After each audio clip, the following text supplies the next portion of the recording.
Hey friends, I had a question from a lady.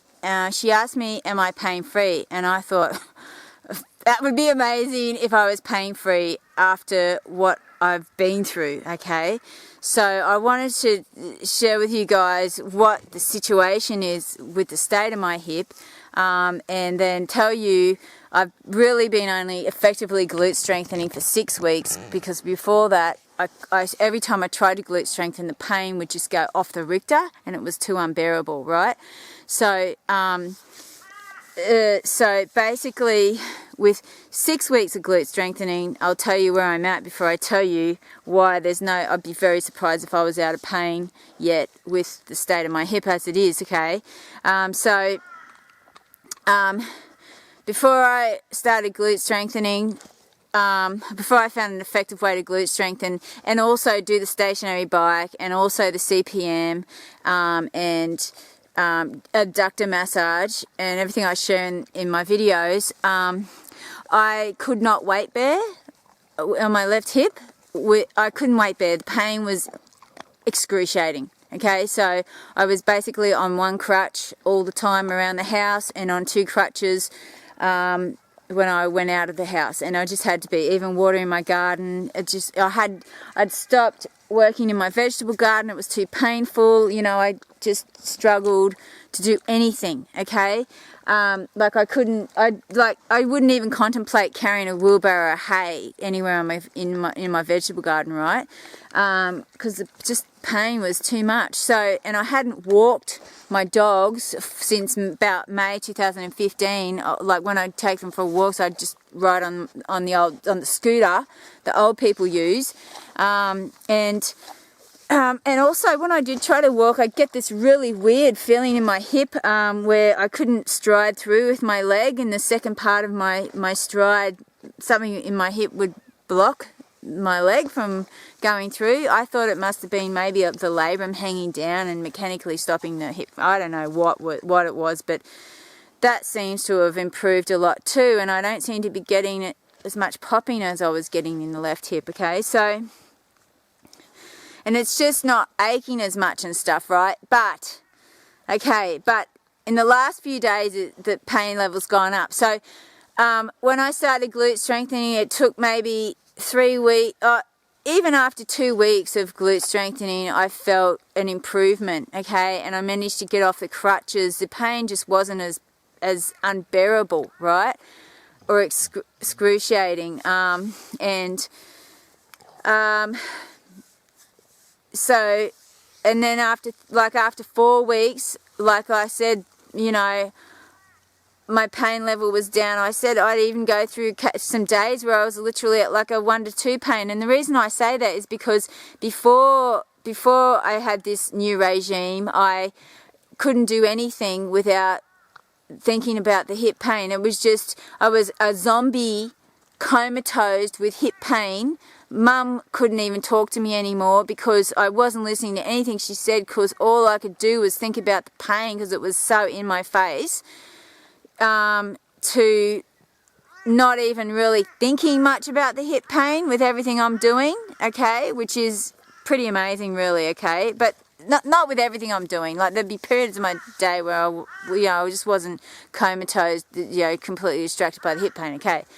So that's good news, but since about Tuesday, it's Thursday now, since Tuesday the pain levels have gone up to maybe a 6, and I was trying to think about why that is. Now the thing is, like I said, I had that anaesthetic injection from the MRA on the 31st of March 2016, and then I found that it can cause chondrolysis of the cartilage, which means complete destruction. And when my hip pain goes up, I think, oh no, I hope it's not this destruction of the cartilage due to the anaesthetic. I mean, I try not to think like that because I do believe that our thoughts can create our reality.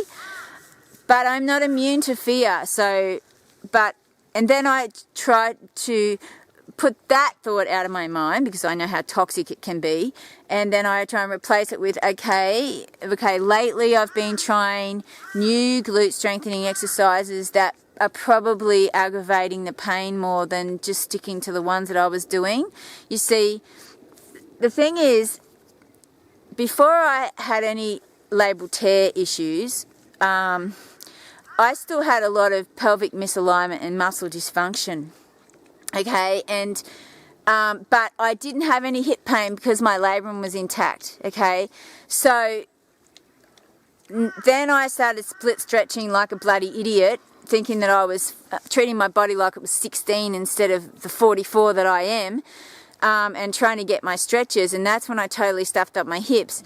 Now I have this hip pain with muscle dysfunction and pelvic misalignment that I didn't really have before, but now I've got this attitude that if I can improve the biomechanics and pelvic misalignment that I've had for years, then I can hopefully take the pressure off the worst of my hip, make my hip stronger and more supported, and therefore the pain will be less, okay, even though I have a labral tear issues, and you know, but not just labral tear issues. So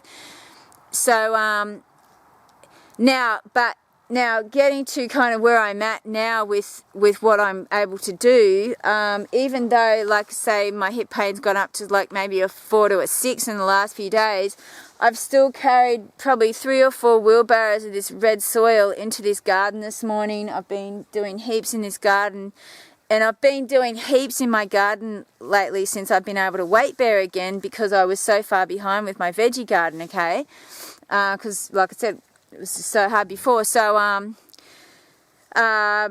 and I'm still taking my dogs for a walk twice a day for 15 to 20 minutes. But part of the reason I do that is because I do some of my glute exercises with the band while I'm walking. So that's, like I said, that's a real inspiration to take the dogs for a walk, okay? But now, but let's look at how my hip is on an MRA. So on the, like I said, 31st of March 2016, I had an MRA, and what it showed was, there's the ball, there's the socket of the hip.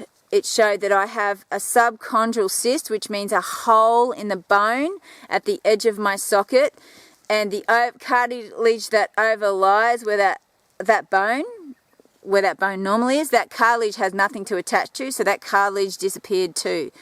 So I basically have a hole in my cartilage in that spot in the bone, in the socket, okay?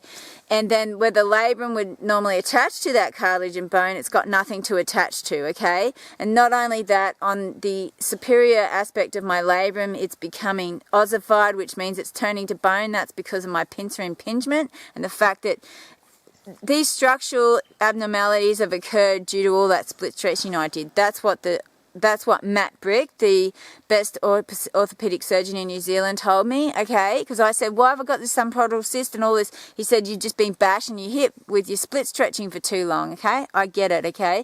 Because he said where that subchondral cyst is, it's actually not, he said it, he didn't believe it was in a weight-bearing area of the hip. I'm not really sure about that, but okay, that's what he says. And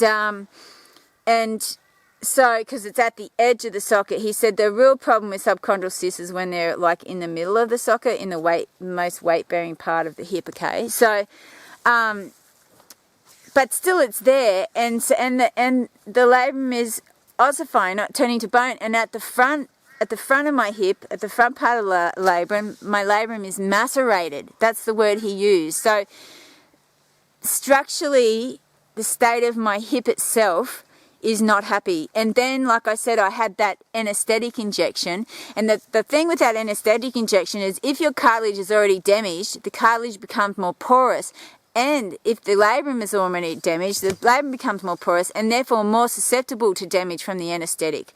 Okay, so, but like I said, I'll try not to put that in my, not to feed those thoughts too much, just try to stay positive, use a CPM machine, and just like hope, you know, for the best with that. Do what I can for that, right? So, but also I must say that apart from that focal damage, that bone and cartilage damage, on the MRI on the end of March, it did show that the thickness of my cartilage on both sides was healthy and the same at that point before the anesthetic, okay? So that's a good thing, okay? So that was one good thing I had going for me. Rainy, shh, come here, baby. So, now also I had this, you know, I'd been in chronic hip pain I started getting hip pain November 2014 when I started split stretching. but the pain got really chronic May 2015. I still didn't split stretch. I still bashed my hip until November 2015, even though I had heaps of pain, thinking that maybe my hips were just tight and I needed to become more flexible, not having a clue. So yeah, I'd been in chronic pain where my pain levels were consistently a 7, 8, 9 out of 10 pretty much all the time, even when I was in bed at night. Like, you know, I'd fall asleep with aching in my hip, and the only time I was out of pain really could be sometimes between, say, 2 o'clock in the morning till like maybe 5 or 6 when I got up. But as soon as I get up, the aching would start like about 10 minutes after I got up. Okay, so that's the go. Let me just think about what I'm going to say, and then I'll get back to you. Yeah, so given the state of my hip and the amount of time I've been in pain, I don't expect that I'll have like overnight 100% instant relief from my pain, right? Or even like after 6 weeks. I reckon, like, because of the structural damage, I don't know if I'll ever be 100% pain free, even if my cartilage doesn't undergo chondrolysis due to that anesthetic, which, you know, hopefully it won't.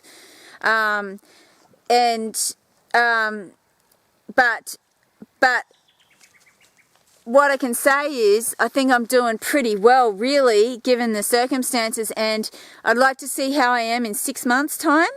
Because like I said, that girl, that young 19-year-old girl I shared with you guys, how she got out of pain with PT alone, it took her 6 months to get from a constant pain level of 7 to 8 to an occasional pain level of 1 to 2, okay? And she was only 19, so her body's really good at healing and responding very promptly. So like I said, for me, 44, like my body's not as responsive, I suppose, because it's older. If I like to see how I am when I'm 6 months down the track, you know, what my pain levels and the stability of my hip is like, and even a year down the track, okay? So, because, like, I'm still pretty flabby, you see? And so I like to know what it's going to be like when I've got a lot more tone in my muscles, okay? So I'm just going to, got a bit of sun going on here. So, yeah, and because I don't think, you know, these things, you know, that's the problem with people that get surgery. They want it fixed straight away, okay? And they don't, you know, they don't want to be in pain. And I mean, before I found this kind of thing that I'm doing that's helping, I was thinking, when I couldn't weight bear for so long, I was thinking I'm going to have to get surgery too, because like the pain was so unbearable, I couldn't find a way out, and I thought, well, I have to at least try surgery because I don't have any other option. But as soon as I got any improvement with a non-surgical technique, man, I thought this is worth giving a really, really, really good shot, you see, because I see so much failure of hip surgery. Just to mention a few, I got a friend, just a lady I know over on the Sunshine Coast. She got hip surgery with a hip surgeon named Douglas McLean. He teaches at university. He made her dysplastic. He reduced her center edge angle, which is the amount of kind of overhang on the socket, from 25 to 15, okay? And now she's looking at a hip replacement, okay, when she can't handle the pain anymore. I mean, that's so bad. And surgeons can just make so many mistakes. My puppy, she's just driving me crazy, yeah?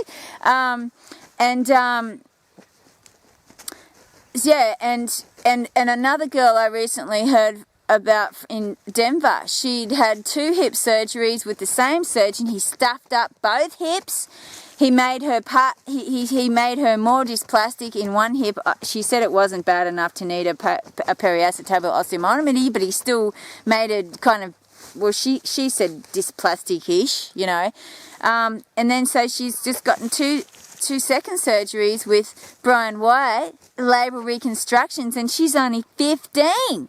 Okay, so, and then I was reading, I don't like reading those Facebook groups anymore, but then I just read another one. This lady was shown today how she was reading on one of those Facebook groups that this lady had 3 hip surgeries on both hips. Like, do you really think that that's a solution? I just don't know about that, you know what I mean? So yeah, okay, so I'm not sure what else I got to share. I'll just think about it and I'll get back to you, okay?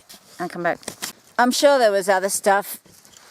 My doggy, she's digging like a maniac today in the toilet. I'm sure there was other stuff I shared, but that I think I need to share, but I just can't think of it at the moment. So anyway, I think I've kind of said enough, but thank you very much for watching.